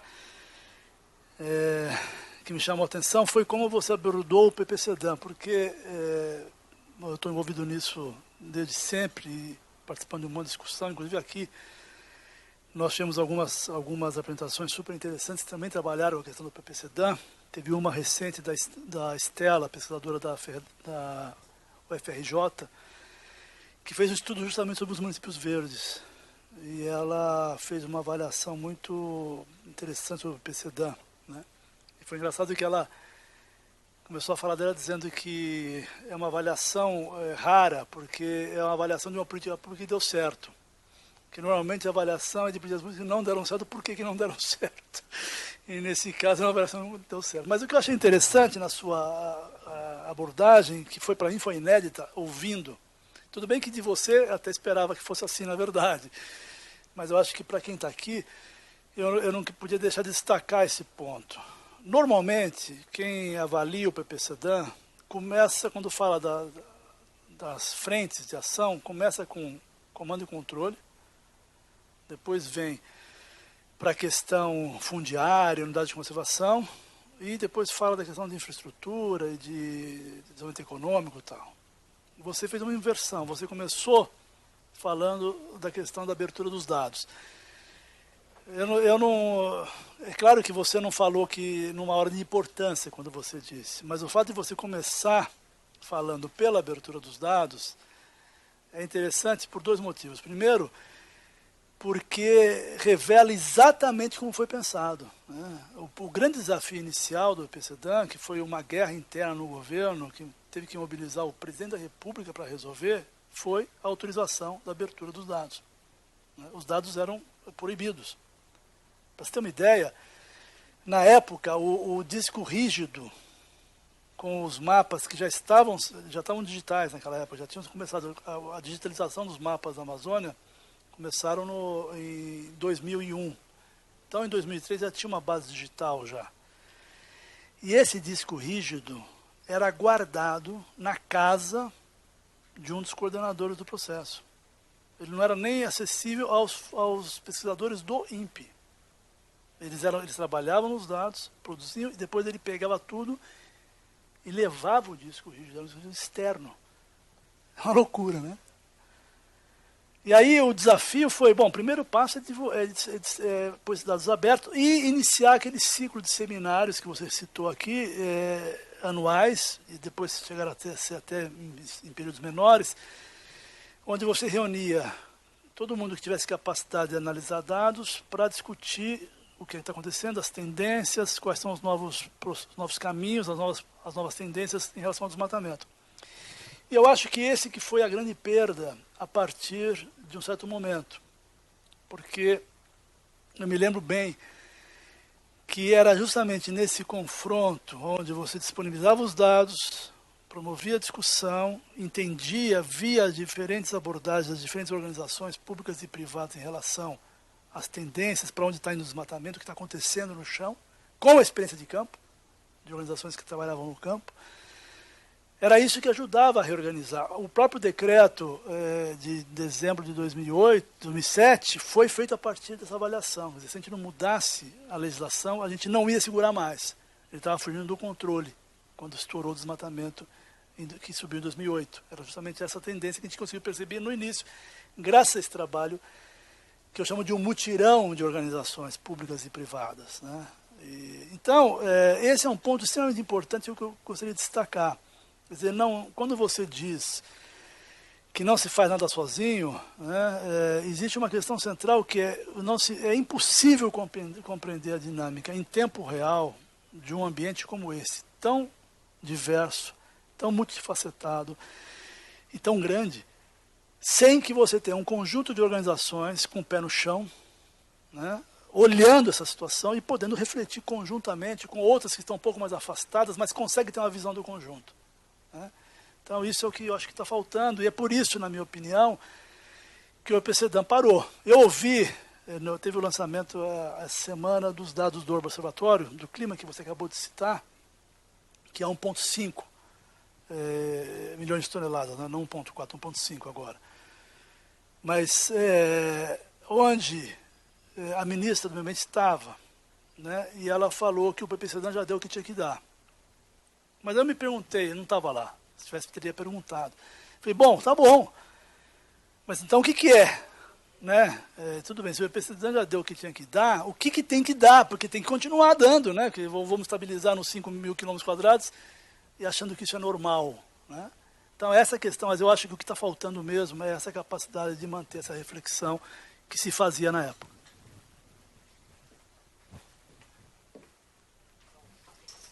Nelly? Desculpa. Com relação ao cadastro ambiental rural. Quando nós fizemos o decreto, não existia o cadastro ambiental rural. Não existia isso na legislação brasileira. Existia o caso do INCRA.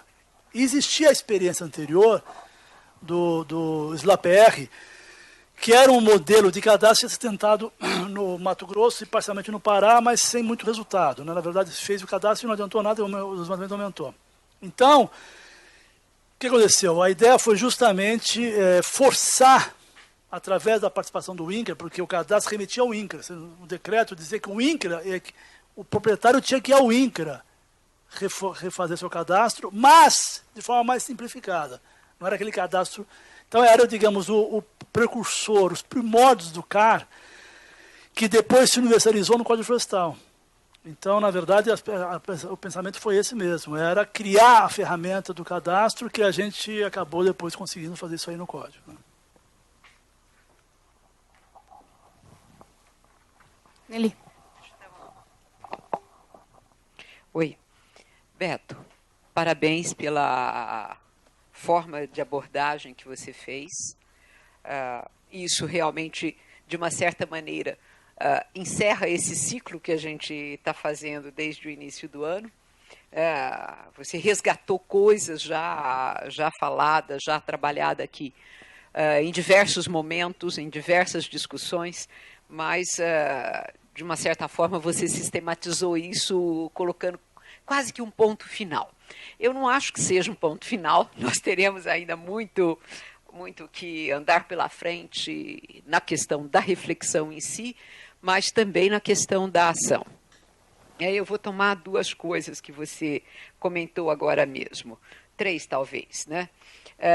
Primeiro que você, nesse trabalho todo que vocês fizeram, vocês têm algumas centenas de coautores, né?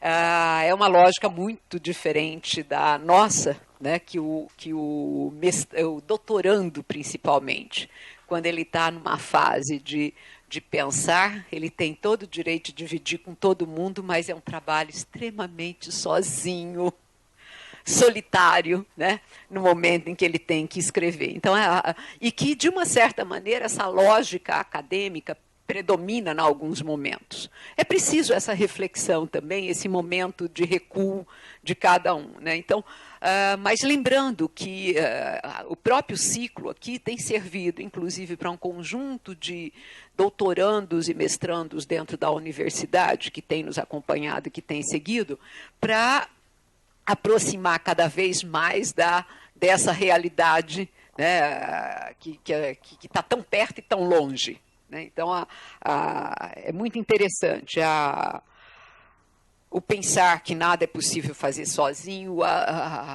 ver as diferentes visões. Nós tivemos também, nos 16 encontros, mais ou menos, visões bastante complementares e ao mesmo tempo distintas. E é dessa diversidade que a gente fala quando fala de Amazônia, né? De uma diversidade que não só na forma de ver, mas também a própria realidade lá, né? Então, por mais que a gente tenha experiência que trabalhe em determinados lugares, se você sai do limite daquele local onde você está trabalhando para um outro, já é uma realidade diferente, né? Então, essa Amazônia dessa diversidade, essa Amazônia de realidades que são tão presentes e tão distintas, né? E aí, pensando um pouco de dentro da academia, como que o saber acadêmico pode contribuir também, né? Acho que a gente tem, de fato, nós conversávamos isso segunda-feira, acho que nós temos um conjunto de coisas feitas, não só nessa universidade, mas em todas as universidades e centros de pesquisa do país, que refletiram bastante. E que tem algumas proposições escondidas, porque não é o objetivo em si de uma tese acabar fazendo proposição, você acaba não fazendo, algumas sim. Então, o resgate disso e a difusão de uma maneira, numa outra linguagem, numa outra relação, acho que é mais do que necessária. Muito mais do que necessária. Isso tudo para chegar num aspecto que é ligado à questão da política e da ação política, né? E da ação pública e da ação política também, né? Se nós olharmos as políticas públicas, você estava analisando uma delas, mas você já tinha comentado alguma coisa anteriormente, nós temos ciclos de políticas que muitas delas avançam, e, às vezes, se você não tomar cuidado, ela recua muito rapidamente, né? Eu, particularmente, vivi isso em algumas e vejo que você, a própria fala do Capobianco, alguns dias atrás, nós estamos num turning point do PCDAM, né? Se ele acaba, o que virá no lugar? E lembrar que, no contexto em que a gente está vivendo, nós estamos entrando numa fase, novamente, altamente conservadora dentro desse país. Então, muitos dos ganhos que a gente já teve no avanço de políticas, né, de repente, elas promovem um recuo muito rápido. Então, isso, né, no sentido de que é preciso divulgar mais, é preciso convencer mais desses trabalhos que cada um de vocês fazem, no caso específico do Amazon, no constante construir das políticas públicas. Tá? Terminou essa, vai começar uma nova. Que cara terá essa nova política? Se a gente resgata, só para pegar um dos centenas de exemplos que tem aí, se você pega do Código Florestal à Lei Florestal, do meu ponto de vista, houve um recuo terrível. Houve pontos positivos. Fazer o cadastro era uma coisa que se falava há muito, né?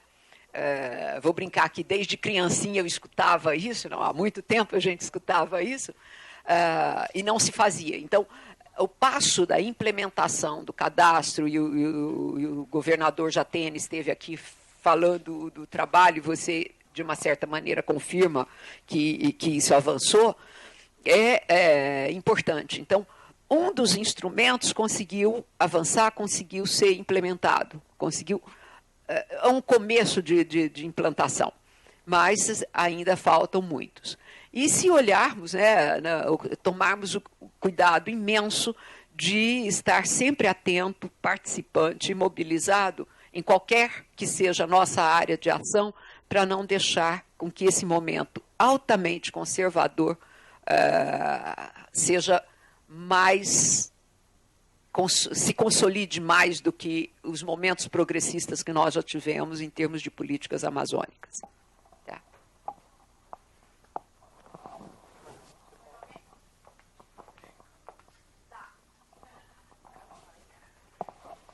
Beto, boa tarde. Meu nome é Diego Pinheiro. Agradecer também. E também me vem a lembrança das suas falas no documentário Amazônia desse ano, do Caetano, que eu complementar, porque eu gostei. Foram falas, ok, claro, tem edição de vídeo, mas acho que foram falas bem que acertaram em cheio aquele momento, que é a proposta daquele vídeo. Eu gostei. Tem uma pergunta aqui sobre. A gente tem para os próximos 5 anos, talvez, um cenário de, não só no Brasil, mas global, de baixo crescimento econômico. Isso vai implicar não haverá uma grande pressão por commodities e tal. E isso ocorre simultaneamente a uma meta já, esperamos que o governo brasileiro assuma na próxima semana, de desmatamento ilegal zero até 2020 ou 2025. Uma avaliação disso, se você tem uma avaliação disso pensando na Amazônia Legal e Pará, e também se a gente pode ver um futuro um pouquinho mais para frente, 2030, né, pensando em 20 anos e poucos, em uma transição florestal, como já aconteceu. Quer dizer, não sei se necessariamente se isso já aconteceu, mas um reflorestamento, uma regeneração daquilo que já foi perdido. E quando você falou em fatos dos anos 80, vem muito... Aqui é só mais um comentário. A lembrança de Serra Pelada também. O impacto que aquilo teve na época, também feito não só agenda ambiental, mas desastre social que aquilo foi também. E, por fim, no Pará, a gente tem... Eu vou puxar um pouco... Eu pesquiso sobre vegetação secundária. A construção política da instrução normativa que regulamenta o desmatamento, a conversão de vegetação secundária em área de agricultura. Se isso ela dá perspectivas de ter ganhos em regeneração florestal, em reflorestamento de áreas até então abandonadas, ou evitar erros de comissão de desmatamento. O produtor rural diz que aquilo que ele desmatou não era a floresta, mas já era uma floresta em regeneração com mais de 15 ou 30 anos de sucessão. Acho que é isso. Obrigado.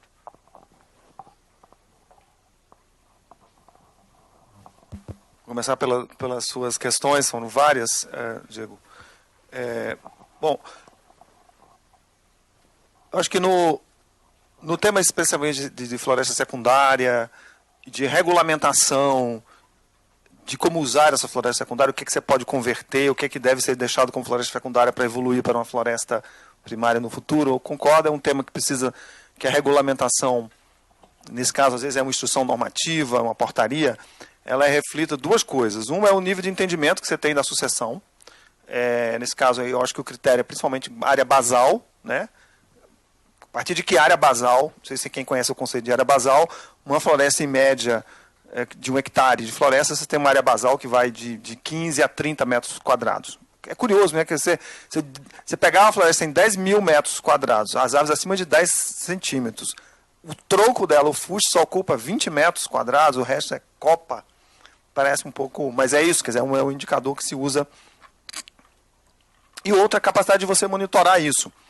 De você ter um monitoramento com maior acuidade para que você possa monitorar florestas secundárias em diferentes estágios. Então, acho que tem lá um experimento que está em curso de definir...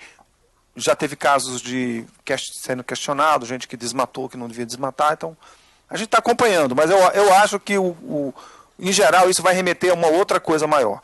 Vamos pegar os grandes números da Amazônia. Então, temos aproximadamente agora 78 milhões de hectares desmatados. A gente está fazendo uma primeira estimativa de que tem 2 a 3 milhões de hectares de área de APP no Pará que precisam ser restaurados. Então, além da que a gente precisa zerar o desmatamento, e a gente fez uma conta, aí é só uma conta de padaria, tá? Que a área de APP na Amazônia deve ser entre 6 e 10 milhões de hectares. A gente precisa restaurar de 6 a 10 milhões de hectares. Porque no Pará a gente já tem um número mais preciso, não é tão diferente nos outros lugares. O número é a definir, mas vai ficar entre 5 e 10 milhões. Então você vai ter que ter uma política para restaurar de 5 a 10 milhões. É importante, não só pela cobertura, de ter mais 5 a 10 milhões de cobertura florestal e ter uma diversidade, mas elas são fundamentais para o ciclo das bacias hidrográficas, a cabeceira de rio. Tá? Então, o fato de na Amazônia as pessoas estão começando a discutir isso, mostra que a primeira parte da nossa agenda, que é conter o desmatamento, porque quando você tinha um desmatamento estratosférico, ninguém olhava essas outras questões. Ninguém olhava a discussão sobre floresta secundária, o que é que eu deixo para ela se tornar uma floresta secundária, e, portanto, na região Bragantina tem muito esse cenário, né, de florestas secundárias e tal.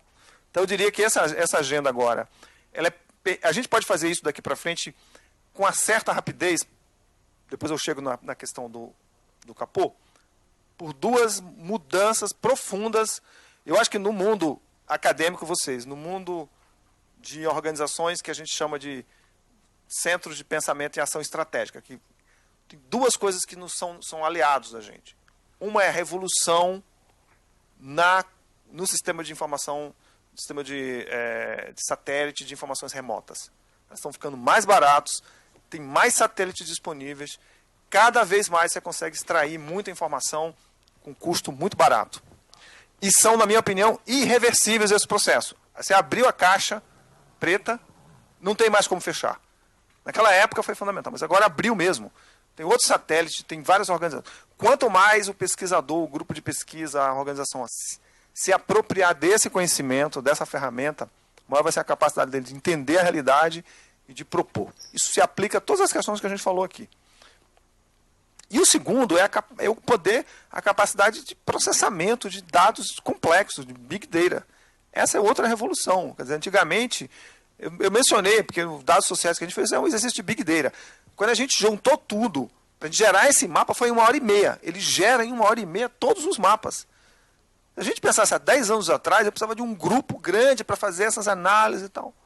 Então, isso quer dizer, o poder computacional, a história dos Big Data é uma ferramenta extraordinária do século XXI, que é uma ferramenta acadêmica, uma ferramenta de análise que a gente tem que se apropriar cada vez mais. E a gente se apropria muito. Por exemplo, o Amazon faz o monitoramento dos 3,3 milhões de quilômetros quadrados, que é a cobertura florestal remanescente da Amazônia. Uma pessoa faz isso, ocupando 5 metros quadrados. Eu dedico lá 5%, o Carlos 10%, mas literalmente uma equipe mínima. Há 20 anos atrás, a Sudam, que fazia isso, tinha que ter 4 andares, 200 funcionários, metade provavelmente com dispensa testado médico, né, só metade trabalha, né, faria isso, né?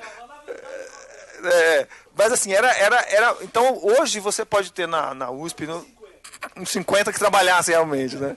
Mas que ia produzir, mas o mapa ia ficar escondido na casa do pesquisador que não ia levar. Então, eu acho que essas ferramentas que eles chamam das tecnologias disruptive, usando um termo em inglês, elas vão mudar profundamente tudo, inclusive o mundo acadêmico, né? A gente sabe hoje a onda que vem no sentido positivo. Então, eu acho que eu sou otimista de que essas questões vão ser melhor entendidas.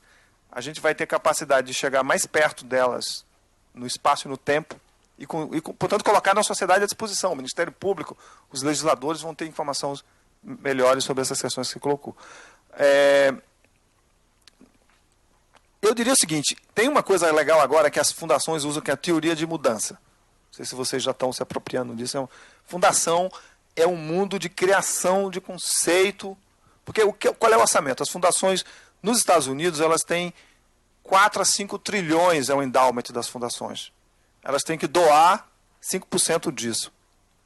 Então, as fundações doam por ano algo em torno de 300 a 500 bilhões de dólares para tudo: saúde, educação, ciência, tecnologia, meio ambiente, conflitos, paz e tal. Cada uma dessas fundações tem uma cultura própria, algumas junto.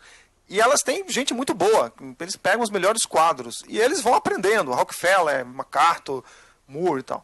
Então, agora, a onda das fundações agora, que está convergindo em muitas fundações, é o que eles chamam de teoria de mudança.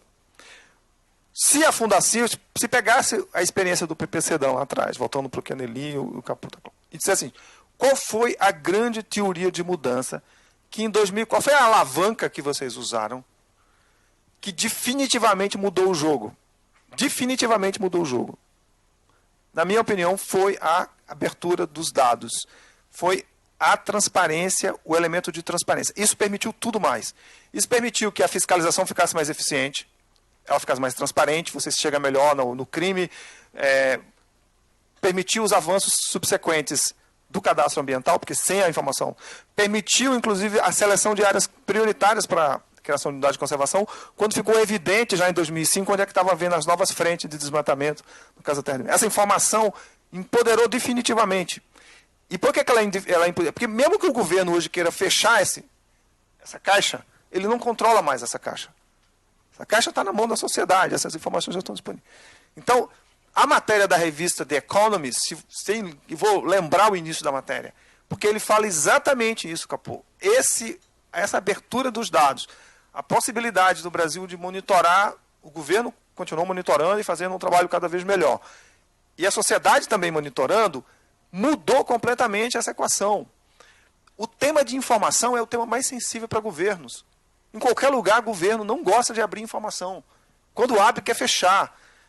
No caso de informações remotas, de cobertura de solo, de uso da terra, a gente tem o satélite.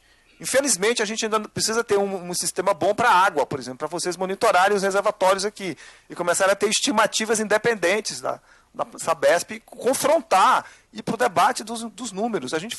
Constantemente a gente faz isso. E às vezes o governo não gosta disso. Governos não gostam. Alguns gostam, outros depois muda o governo, não gosta e tal. Mas é o papel. Eu diria que essa questão, ela para mim foi todas as outras foram importantes, o tripé, mas ela é irreversível. E, na minha opinião, ela mantém as conquistas. Toda vez que uma unidade de conservação está sendo invadida pelo desmatamento ilegal, essa abertura dos dados de 2004 permite a gente criar um alerta. Toda vez que o número de desmatamento está subindo e, portanto, arriscando a voltar para patamares menos civilizados, essa informação cria um alerta. Cria o constrangimento sobre o município que está fazendo isso, sobre o assentamento, sobre o Estado e, agora, sobre o cadastro ambiental onde isso está acontecendo. Então, eu acho que essa foi, para mim, a grande inovação conceitual. Todas as outras coisas a gente já sabia que tinha que fazer. Tinha que criar as unidades de conservação o mais rápido possível para fechar a fronteira, tinha que fazer o enforcement melhor. Mas essa que foi, talvez, não tanto comemorada, do ponto de vista, porque a gente estava no caldeirão de fazer as coisas, hoje ela para as fundações, por exemplo, é considerada a grande teoria de mudança, que em 2004 a equipe que estava à frente e os parceiros conseguiram forjar. E as outras coisas, obviamente, foram muito importantes também. Posso fazer uma pergunta? Posso, né? Eu não. Beto, quando você colocou o slide do Amazônia no Futuro, você trouxe 2 pontos: as novas formas de governança e a cooperação pantropical. Achei muito interessante essa sua colocação da cooperação pantropical nessa Pan-Amazônia aí dos diversos países. Mas eu queria que você comentasse um pouco como é que fica a OTCA nesse contexto de novas formas de governança. Onde entra esse grande tratado de cooperação, se ele ainda é um instrumento interessante que pode ser usado nessa governança? Como é que você vê essas novas formas de governança, essa cooperação pantropical e esse tratado de cooperação amazônica que já existe há um tempo?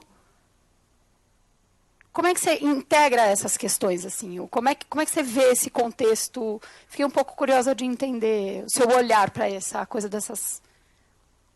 Ótica até agora tem sido muito limitado, né? Porque o Brasil tem uma força muito grande diplomática nessa questão. Os países se movimentam lentamente, porque os interesses ali... Então, é uma instituição que não tem exemplos a dar de algo que caminha no que eu falei. O que eu estou visualizando é o seguinte: as organizações da sociedade civil pan-amazônica estão já fazendo isso. O RAISG, que é uma iniciativa que, no caso do lado brasileiro, conta com o Amazon e a liderança do ISA, acabou de publicar, junto com as organizações dos respectivos países, o primeiro mapa de desmatamento que pega aí um histórico desde 1970, suprindo exatamente aquela deficiência que eu falei, que os outros países amazônicos não tinham essa capacidade de fazer. O que é que o ISA e o Amazon fizeram? O ISA e o Amazon, tecnicamente falando, poderiam criar um mapa de desmatamento para toda a Panamazônia. Tecnicamente você pode fazer, mas não é politicamente inteligente fazer isso. Inteligente é fazer isso com as organizações de cada país, elas ganhando autonomia, capacidade de fazer os seus próprios mapas. Essa é uma forma de cooperação. Outra forma é nos estados subnacionais. Províncias, departamentos estão visitando uns aos outros. Não só a Panamazônica, bem pantropical mesmo.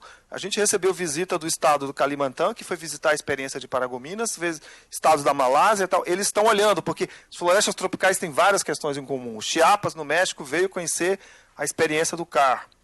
Então, vem ministro, secretário de Estado e tal. O setor privado está conversando muito. Ou seja, produtores, manejadores de floresta, restauradores nos trópicos estão conversando. Eu acho que esse é um caminho bem interessante, quando eu falo do pan-tropical. Negócios também estão cada vez mais transnacionais, inclusive transfronteiriços, no caso da Panamazônia. Para o bem e para o mal, essa agenda chegou. Essa agenda de que haverá maior integração e cooperação, ou mais competição, ou mais conflito entre regiões tropicais, está posta. Esse é um tema que a gente vai ter que começar a olhar cada vez mais. Até porque, do ponto de vista de mudança climática, a gente precisa ter um entendimento da bacia amazônica como um todo. Ele mencionou essa questão, que eu acabei não respondendo. Por que eu acho que a gente tem chance, tem os riscos de retrocessos? O que é que amarra a narrativa da Amazônia para a gente resistir aos retrocessos? Número 1, a agenda de clima, ela cada vez mais na escala global está ganhando importância. Porque é um assunto que você não tem como esconder as evidências. E não só as evidências, os custos associados a não agir. A floresta tropical a manutenção dessas florestas é a forma mais barata, no primeiro momento, de reduzir as emissões. O Brasil fez isso, já provou que é possível. Então, eu acho muito pouco provável que a gente tenha uma agenda de desconstrução em larga escala de tudo que foi feito. Esse, para mim, não é o risco. O risco é a acomodação nos 5.000 quilômetros. O risco é ter um território em que você mantém essa taxa e continua subdesenvolvido com aqueles indicadores sociais, com ilegalidade. Porque aí os riscos não são porque as políticas perversas que alguém pode fazer em Brasília para desconstruir. Os riscos é que na base você possa ter sabotagem, você possa ter ilegalidade, você possa ter máfia se instalando. E aí o Estado brasileiro tem se mostrado muito difícil de enfrentar esse tipo de problema. Essas, para mim, são as ameaças concretas na Amazônia. Acho que o tema também que a gente falou, do monitoramento, essa iniciativa do monitoramento do MAP Biomas, que vai sair amanhã, eu acho que essa é uma das coisas que tem que estar de olho, porque para mim isso é uma das iniciativas mais importantes que a gente fez no Brasil. O governo não estava fazendo o monitoramento dos biomas, da Caatinga, do Cerrado, da Mata Atlântica, do Pantanal. Pois bem, as organizações e universidades juntas vão fazer esse acompanhamento independente. O segue a mesma direção. Ou seja, esse princípio de abrir a caixa preta, criar um sistema de acompanhamento paralelo da sociedade, com informação, mapas, essa é o que faz a diferença no jogo. Que são essas iniciativas subnacionais e locais, então, que podem ser consideradas como uma dessas ferramentas ou possibilidades dessas novas formas de governança, né? Quando você coloca essas oportunidades. Sim. Porque não só município com outro município de países diferentes ou estados que se conversem nessa linha de tropicais, mas as organizações não governamentais também propondo, como essa iniciativa do MAP Biomas ou como... Não, conjunto, conjunto, né? Eu não quero elaborar muito mais coisas, mas assim, conjunto de municípios, estados estão se organizando em consórcio para enfrentar questões comuns. A reunião dos governadores da Amazônia Legal, semana passada, eles vão criar uma figura que provavelmente vai ser ancorada em um OS, vai ter uma figura jurídica que vai ser uma espécie de secretária dos governadores, para os governadores terem uma agenda comum, que não é só uma agenda simplesmente de se encontrarem para reclamar do governo federal e tal, uma agenda propositiva. E os estados do Centro-Oeste já têm uma estrutura dessa. O da Amazônia Legal acabaram de criar semana passada. Eles não sabem se vai ser um OCIP, se vai ser um OS. Vai ser uma figura jurídica que seria impensável que os governos criariam lá. Ou seja, forma de governança nova significa que nessa escala em que as pessoas vivem, municípios, estados, o tamanho, o peso da União e da Federação Brasileira sobre essas, ela é insustentável. Quer dizer, a União no Brasil usurpou muito poder dos estados e municípios. E no passado fez sentido isso, mas agora não dá mais. Então você vai ter que ter... Há em curso muitas outras formas de governança, e esses mereceriam outro debate, não é nem esse aqui. Né? Mas eu acho que é algo muito rico o que está acontecendo. Com riscos também, e precisamos olhar isso com um olhar mais atento. Só um comentário. Essa questão da informação, que eu acho que ela é fundamental, mas tem um aspecto que eu não acho que possa ficar dessa forma, assim, como ficou um pouco, que seria o seguinte: a informação é fundamental e ela resolve o problema. Eu acho que a informação não resolve o problema. Né? Eu acho que o problema se resolve na medida em que essa informação passa a ser uma ferramenta efetiva de atuação. É a diferença entre o governo ser constrangido a agir ou o governo ser proativo em agir. Essa é uma diferença para mim, do ponto de vista de tratamento de questões complexas, multifacetadas, como é o caso da Amazônia. Essa é uma diferença chave. Quer dizer, eu diria o seguinte: não basta ter um monte de informação qualificada, cada vez melhor, cada vez mais democratizada, cada vez mais acessível. O Google, a internet hoje é Cara, você tem informação do que você quiser, a hora que você quiser. Eu acho que isso não muda o mundo. Isso é um insumo para mudar o mundo. O problema é a postura, o problema é a decisão, o problema é a decisão política de agir. Né? E aí eu vejo um baita de um problema. Né? Porque, na verdade, a decisão de abrir a caixa preta não foi só de abrir a caixa preta e ver o que acontece. Era a decisão de que você tinha que acabar com o desmatamento, ou pelo menos enfrentar o desmatamento, é que você tinha que abrir a caixa preta. É o contrário. Né? E eu vejo hoje uma situação diferente. Não só estou falando de Amazônia, falando em linha geral, do ponto de vista do protagonismo do poder público, né, e do momento que a gente vive na nossa democracia. Quer dizer, na verdade, o poder público, quanto mais informação você tem, e olha o caso da Lava Jato aí, para dar um exemplo radical, haja informação, né, e os preços não mudam. Né? Então, quando nós decidimos, por exemplo, que só o PRODES, que é o sistema de monitoramento anual, não era suficiente, porque ele ficava pronto, mesmo que a gente conseguia antecipar, né, porque antes ele ficava pronto 2 anos depois. Aí ele começou a ficar pronto no ano seguinte. Aí, finalmente, ele ficou pronto no mesmo ano. Né? Mesmo assim, não era suficiente. Tinha que ter o DETER, que era o desmatamento, informação a cada 15 dias, os alertas. Né? E quando nós propusemos o alerta, o DETER, apresentamos o DETER na reunião de ministros, teve ministro que pulou da cadeira. Isso é loucura. Isso está na internet, isso é loucura. O cara lá, eu me lembro de um ministro importante que falou, tem um cara um neguinho na Suécia, vai saber antes de nós que teve um desmatamento não sei aonde, porque loucura é essa? Né? E nós dissemos, sim, é exatamente isso. Ele vai saber antes que nós, então é melhor ele saber antes, né? Então trabalhar para saber antes e agir antes. Quando ele souber, a gente já deu uma resposta. Né? Então a decisão de fechar o DETER, a decisão de você ele não estar mais publicizado, a decisão de você não ter mais as discussões sobre os dados, a discussão de você não ter mais uma avaliação do plano, que pode ser outro, não precisa ser esse. Né? Ou seja, uma série de sinais, né, que, no meu ponto de vista, a informação não resolve. Né? O próprio biomas que você falou agora. Eu sou parte desse processo desde o primeiro momento. Acho que a primeira pessoa que a gente conversou, eu e o Tasso, fomos nós dois sobre esse negócio, para depois mobilizar todo mundo, e o Amazon entrou com tudo, e liderou toda a parte técnica e tal, e hoje é uma rede super importante. Eu lamento que um conjunto de organizações tem que fazer o mapiomas. Eu lamento. Não que não seja bom fazer, é bom que faça, mas eu acho que deveria existir o mapiomas oficial e nós devíamos fazer o nosso.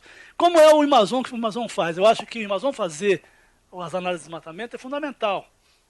Mas eu acho que seria muito ruim se só o Amazon fizesse, se o governo também não fizesse.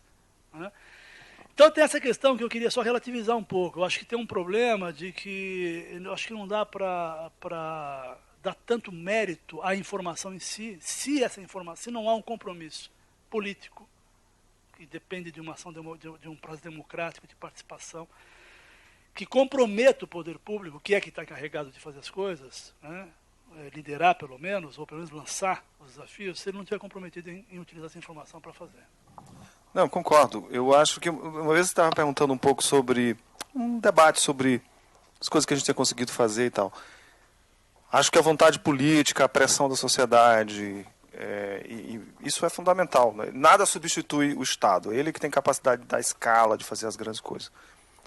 O que eu acho que a gente tem que estar preparado, então concordando com você e agora, acho que a informação, mesmo a informação, ela é bem feita, né? Porque tem muita informação ruim, muita informação com ruído, muita informação mal empacotada, mal apresentada. Mas supondo que ela passou por todos esses filtros e ela é efetivamente uma informação boa, e eu estou em experiência agora no IPS, no Índice de Progresso Social, a gente está fazendo uma experiência de usar o Índice de Progresso Social para a gestão social do Estado. O Estado do Pará está gastando, o Estado gasta 12 a 13 bilhões de reais na agenda social, saúde, educação, segurança, etc.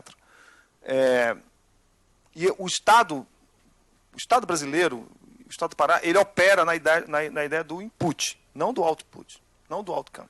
Ele quer saber quanto você... A narrativa do gestor público é assim, eu gastei tanto em saúde. E a nossa narrativa do IPS é não quero saber quanto você gastou na saúde. Eu quero saber o resultado, eu quero saber qual foi o índice de vacinação, eu quero saber a taxa de mortalidade. Essa é uma outra forma. Então a informação pode ser boa, a gente fez vídeo, falta ter o teatro, sabe? O IPS na forma teatral, como a Fernanda Montenegro. Isso, por mais que seja bem apresentado, o cara volta para o mundo que ele faz. Então você tem que fazer uma etapa seguinte. Concordo, acho que a informação é ponto de partida quando ela é bem feita, ela é um instrumento que tensiona. Agora, o que a gente como sociedade, eu estou me colocando, eu não sei como a academia se coloca, eu me coloco aqui como uma organização, como outras, relativamente pequena, que tem que estar preparada para a onda positiva. Porque se chegar a onda positiva de que daqui a 2 anos, 3 anos, a gente tem uma mudança política favorável, em que todas essas nossas agendas voltam a ter uma importância maior, todas as informações que vão decolar isso estão disponíveis. Eu tenho tudo sobre o cadastro ambiental rural. Então, os caras do Consumo Goods Forum só querem comprar produto de desmatamento zero, agora a gente pode entregar. Eu posso dizer exatamente quais são os produtores que podem se comprometer com isso. Então, eu acho que, de alguma maneira, a gente tem que ser, e de certa maneira no Amazon a gente sempre olhou um pouco à frente para uma onda favorável. Não havia onda favorável de criação de unidade de conservação no governo Fernando Henrique. Essa onda veio depois. Mas algumas organizações estavam preparadas para aproveitar essa onda. O ISA, o Amazon, as organizações que, na hora de fazer o mapa, tinha o mapa. Na hora de fazer a consulta, sabia fazer. Na hora de ir para o campo, foram ao campo. Então, eu acho que, de certa maneira, concordando com você que o contexto não depende só da gente, quais são as coisas que a gente precisa estar preparado para essa nova onda? A onda que eu acho que vai ter 3 elementos nessa onda. Número 1, rastreabilidade vai ser um elemento fundamental na economia do século XXI. Europa, Estados Unidos, países do OCDE vão querer cada vez mais saber a origem, seja por questões de segurança alimentar, seja por questão de segurança ou por questões de associar isso a práticas ilegais de desmatamento. Ok, o Brasil vai ter que estar preparado para isso. Tudo que a gente está falando vai ser ferramenta fundamental. Então, acho que essa questão da rastreabilidade vai ser importante. Uma outra onda, esse tema de baixo carbono vai estar na agenda. Quem competir, quem conseguir produzir, vai conseguir. As empresas estão se preparando para isso. Se for em 2020 ou 2025, vai ter alguma precificação de carbono, vai ter alguma diferenciação países, territórios, empresas vão ter vantagens ou não se estiverem preparados. Qual é o nosso papel nisso para aproveitar essa... E terceira onda que eu vejo é uma onda de transferência de poder para escalas menores. Eu acho que nós vamos viver uma onda no mundo em que governos locais, subnacionais, vão ter poder maior. Isso não quer dizer necessariamente que isso é melhor sempre. Só estou dizendo que essa é uma onda que vem e que está rolando no mundo inteiro. O Brasil é um dos países em que a União segura bastante as rédeas disso, mas eu acho que essa crise vai desembocar numa mudança grande. Então, isso que a gente vai fazer do IPS Municípios Brasil, para mim está dialogando com essa nova tendência. Vai ser muito bom que a gente descubra governos locais que conseguem ter performance social, ambiental, de controle. O Brasil precisa, e tem muitas histórias boas no Brasil. Elas estão contaminadas com uma história nacional que, na hora de que o Congresso e o Poder Executivo entram em crise, o país inteiro entra em crise. Nos Estados Unidos não acontece isso. Você pode estar em crise no governo federal e o Congresso, e tem estados dos Estados Unidos que estão bombando, porque os estados têm muito mais autonomia para fazer suas políticas, para fazer suas trajetórias. O Brasil, desse tamanho, basta você ter um Eduardo Cunha lá em frente, meia dúzia de gente com alto grau de entropia, o país inteiro desmonta. É verdade. A gente não estão ainda aptos a esse... Não, acho que eles já... Nem os republicanos aguentariam ir. Bom, alguém mais quer fazer algum comentário? Então, já temos aí quase 4h30, o nosso horário combinado para encerrar. Beto, quer fazer algum comentário final? Eu queria só fazer uma reflexão, porque eu tenho, às vezes, participado de algumas conversas com a universidade, e vocês é um instituto que se diferencia da USP. Eu estava ouvindo um pouco mais, eu acho parabéns esse tipo de iniciativa. Acho que nessa próxima rodada a gente poderia ver uma maneira de, talvez, pensar em fazer uns links com os centros da Amazônia, para que a gente pudesse fazer, usando um pouco essas tecnologias de transmissão, né? E aí a gente podia ver uma maneira de integrar mais. Foi uma das coisas. E aí, de certa maneira, se eu puder ajudar um pouco nisso, a gente pode fazer talvez um piloto no Pará, e aí traz um pessoal das universidades, fazer alguma coisa que vocês possam ver a turma de lá. Você está assumindo publicamente, Nelly, né, Capô, Guilherme, Júlio, Tamara. Ele está assumindo publicamente que ele vai participar com a gente. Espera aí que a gente já vai te mandar a minuta do convênio. Falando informação em tempo real. Beto, muito obrigada. Obrigada por ter vindo e experimentado esse nosso ciclo de debates. E seja bem-vindo ano que vem. Ou nós vamos até lá para conhecer como vamos fazer esse intercâmbio. Obrigada a todo mundo. E a gente encerra aqui, então, o nosso ciclo esse ano. Semana que vem, mas ele é fechado. Então, obrigada por tudo e até o ano que vem. Tchau, tchau.